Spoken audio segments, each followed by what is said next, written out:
안녕하세요, 여러분. 굿모닝 행정학 진행하는 여러분의 영디 최영입니다. 자, 우리 오늘 국가재정법 어제 하던 거에서 계속 연결해서요. 네, 28조부터 55조까지의 내용들 보려고 하는데요. 여기는 예산의 편성과 집행 파트입니다. 사실 여기 파트는 너무 여러분들이 잘 하시는 내용일 거예요. 왜? 많이 보는 내용이니까. 그래서 전체적으로 그냥 한번 읽어본다는 느낌으로 분량이 많기는 한데 그냥 저랑 차근차근 가본다고 생각하시면 될 것 같아요. 자, 일단 예산의 편성 과정입니다.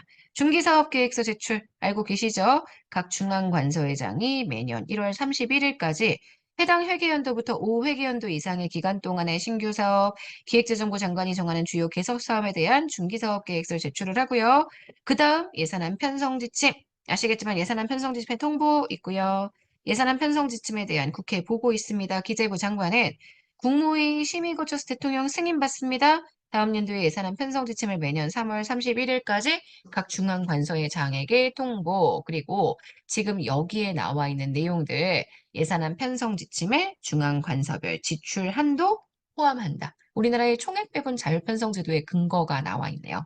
그 다음 이것과 별도로 예산안 편성 지침은 국회 예결특위에 보고하게 됩니다. 아시죠? 그래서 예결특위는 제가 상설특위라고 얘기를 했습니다. 그 다음 예산 요구서 아시겠지만 5월 31일까지 각 부처가 기재부 장관에게 제출. 거기에는 세입세출 예산, 계속비, 명시유월비, 국고채무 부담행위들이 들어가 있습니다. 예산 요구서에는 필요한 서류들의 첨부가 반드시 필요하고요. 만약에 예산 요구서가 예산안 편성 지침에 부합되지 않았다. 기재부 장관은 이에 대한 수정과 보완을 요구할 수 있습니다.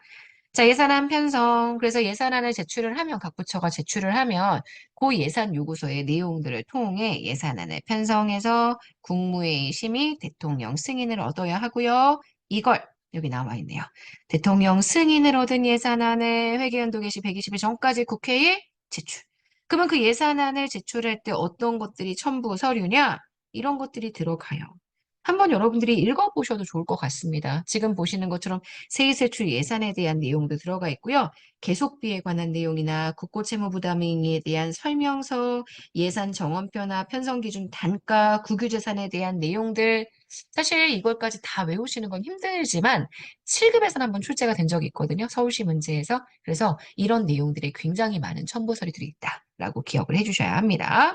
성과계획서도 있고요. 성인지 예산서, 온실가스 감축인지 예산서, 조세지출 예산서. 자, 이런 내용들이 들어가 있죠. 그리고 우리가 뒤에서 보겠지만 독립기관의 세출예산 요구액을 감액하거나 감사원의 세출예산 요구액을 감액했을 때 그 규모 이후 감액에 대한 해당 기관 장의 의견들 요거까지 들어가는 거. 요거는 이따 문제로도 보게 되는 내용일 거고요. 그래서 여러분들이 지금 여기에 있는 내용까지가 첨부 서류의 내용입니다. 자, 그 다음 35조 국회에 제출 중인 예산안을 수정할 수 있죠. 이게 수정 예산의 근거입니다. 정부는 예산안을 국회에 제출한 후 부득이한 사유로 인해 그 내용의 일부를 수정하고자 할 때 국무회의 심의를 거쳐서 대통령 승인을 얻은 그러니까 수정 예산도 당연히 이렇게 해야 합니다. 그래서 국회에 제출할 수 있고요. 그리고 예산안 첨부 서류를 생략할 수 있다라는 내용도 아주 조그맣게 단서로 들어가 있습니다. 자, 그 다음 나가볼까요?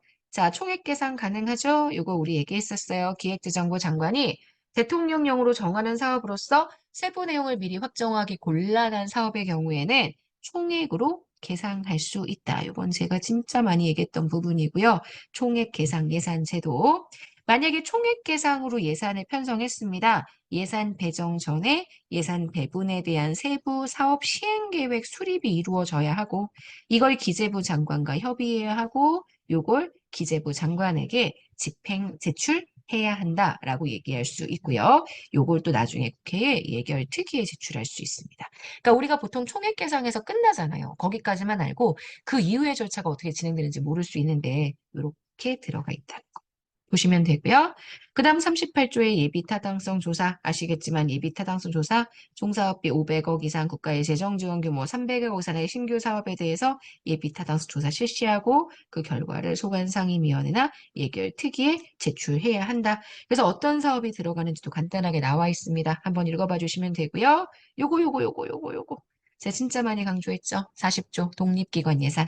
정부는 독립기관 예산 편성 시에는 해당 독립기관장의 의견을 최대한 존중합니다. 국가 재정 상황 등에 따라 조정이 필요한 경우에는 미리 협의가 필요하고요.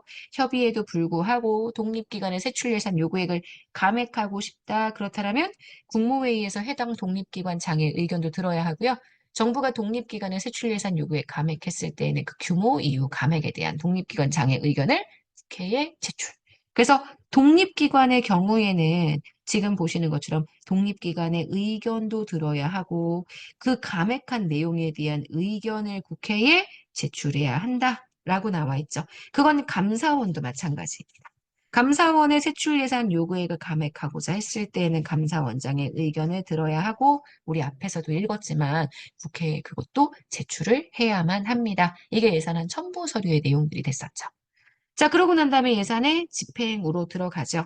예산 배정 요구서 제출하고요. 그 다음 예산의 배정이 이루어집니다. 예산의 배정은 분기별로 작성되고요. 국무회의의 심의를 거쳐서 대통령 승인을 얻어야 되고요. 감사원 통지도 가능합니다. 그리고 이거 보이세요? 기획재정부 장관이 배정을 본래 하고 난 다음에 배정을 하지만 회계연도가 개시가 되고 난 다음에 분기별 배정 계획을 작성해서 배정을 하지만 회계연도 개시 전에도 예산 배정이 이루어질 수 있다. 이렇게 표현하고 있죠. 그 다음 예산의 재배정 내용 나와 있고요. 한번 읽어봐 주시고 예산의 집행 지침을 통보합니다. 법률에는 예산의 집행 지침을 언제까지 통보하라고 얘기하지 않지만 국가재정법 시행령에는 요걸 1월 말까지 통보하라고 나와 있는 거 알고 계시죠? 예산을 목적 외로 사용을 원래 금지하고 있지만 한정성의 원칙이 나타나지만 전용도 나타날 수 있고요. 이용이나 이체도 나타날 수 있기 때문에 요것들은 45조의 예외 사항이 된다라고 이야기해 줄 수 있습니다.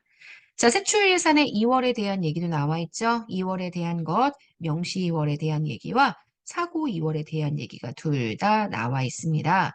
그래서 2월에 관련된 내용들을 한 번 더 읽어봐 주시고 예산 성과금. 각 중앙관서의 장이 예산의 집행 방법, 제도의 개선 등으로 인해서 수입이 증대되거나 지출이 절약될 때 이에 기여한 자에게 성과금 지급할 수 있고요. 절약된 예산은 다른 사업에 사용할 수 있다는 거 알고 계실 거고요. 총 사업비 관리에 대한 내용도 있네요. 각 중앙관서의 장이 완성에 2년 이상 소요되는 사업에 대해서 사업으로서 대통령령이 정하는 대규모 사업, 사업의 규모, 총사업비, 사업기간 등을 미리 기재부와 협의해야 한다는 내용들도 들어가 있습니다. 그 다음 예비비에 대한 관리는 기획재정부 장관이 관리한다 나와 있고요. 예비비의 사용 명세서 국회 제출에 관련된 내용도 나와 있습니다. 각 중앙관서의 장이 예비비를 썼다. 그러면 그에 대한 명세서 역시 다음 연도 2월 말까지 기획재정부 장관에게 제출. 그래서 이에 대한 금액의 총괄 명세서 작성한 다음에 국무회의 대통령 승인. 그래서 예비비 역시요 국회에 제출해서 승인을 얻어야 한다는 얘기들이 쭉 나와 있습니다. 예산총계주의 원칙의 예외는 다들 알고 계시죠? 우리가 현차수 보통 이렇게 얘기하잖아요. 그래서 지금 보시는 것처럼 수입, 대체, 경비도 들어가고요. 차관, 전대, 차관 들어가고요. 차관, 물자대. 그래서 우리가 보통 이렇게 이야기를 하는 세 가지. 그죠? 지금 맨 처음에 수입, 대체, 경비, 현차수잖아요. 수입, 대체, 경비 여기 들어가고요. 차관, 전대 여기 들어가고요. 요게 우리가 얘기하는 현물 출자입니다.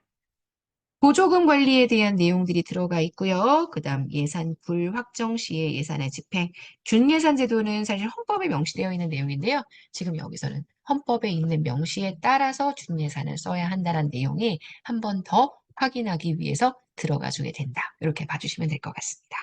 자, 23년 지방직 7급에서 출제가 되었던 문제 한번 보도록 할까요? 국가재정법상의 가에 해당하는 기관, 내용을 보시면 아시겠지만 되게 상세하게 내용들이 나와 있죠. 정부의 협의에도 불구하고 가에 세출 예산 요구액을 감액하고자 할 때 국무회의에서 장의 의견을 들어야 하고요. 거기에 뒤에 더 단서가 붙습니다. 가의 세출 예산 요구액을 감액할 때 그의 규모 이유 감액에 대한 가의 장의 의견 국회에 제출해야 한다. 이게 우리 아까 봤던 국가재정법 40조 내용이었죠. 바로 독립기관입니다. 그래서 헌법상 독립기관에 대해서는 이렇게 해줘야 되기 때문에 헌법재판소나 중앙선거관리위원회는 이렇습니다. 하지만 국가인권위원회나 국민권익위원회는 행정부에 있는 중앙행정기관에 해당하기 때문에 지금 보시는 헌법상의 독립기관과는 다릅니다. 자, 문제의 정답은 그래서 1번 기억, 니은 되는 거죠. 자, 국가재정법을 사실 그냥 읽는 거죠. 제가 막 뭔가 법령에 대한 상명을 되게 자세하게 드린다거나 이러지 않는데, 사실 기본 개념 수업하면서 저희 기출하면서 모의고사 하면서 기회북하면서 계속 설명드렸던 내용이에요. 그러니까 여러분들은 이미 알고 있는 내용이란 전제하에서 하나하나 좀 꼼꼼하게 읽어봐주는 연습들을 좀 해주셔야 될 것 같습니다.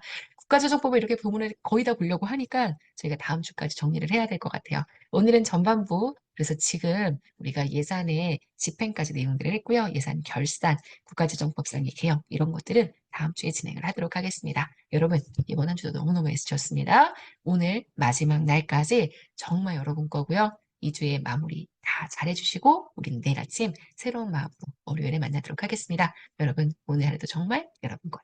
내일 아침에 만날게요. 여러분 안녕.